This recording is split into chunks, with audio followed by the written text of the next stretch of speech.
Epstein file তদন্তে সাক্ষ্য দিতে যাচ্ছেন সাবেক মার্কিন প্রেসিডেন্ট বিল ক্লিনটন ও তার স্ত্রী সাবেক পররাষ্ট্রমন্ত্রী হিলারি ক্লিনটন।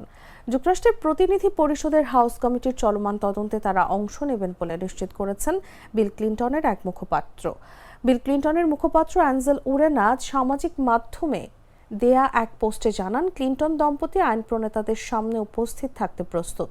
তিনি বলেন, তারা এমন একটি নজির স্থাপন করতে চান যা সকলের জন্য গুরুত্বপূর্ণ।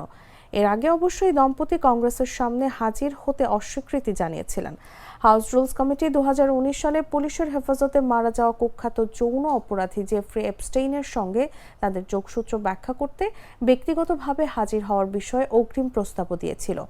এপস্টিন কাণ্ড এখনও ওয়াশিংটনের রাজনীতিতে দীর্ঘ ছায়া ফেলছে। বহু প্রভাবশালী রাজনীতিক ও ধনকুবেরের নাম জড়িয়ে পড়ায় বিষয়টি ঘিরে তীব্র বিতর্ক চলছে। তবে ডেমোক্র্যাটদের দাবি, এই তদন্তকে রাজনৈতিক অস্ত্র হিসেবে ব্যবহার করা হচ্ছে সাবেক প্রেসিডেন্ট ডোনাল্ড ট্রাম্পের বিরোধীদের বিরুদ্ধে।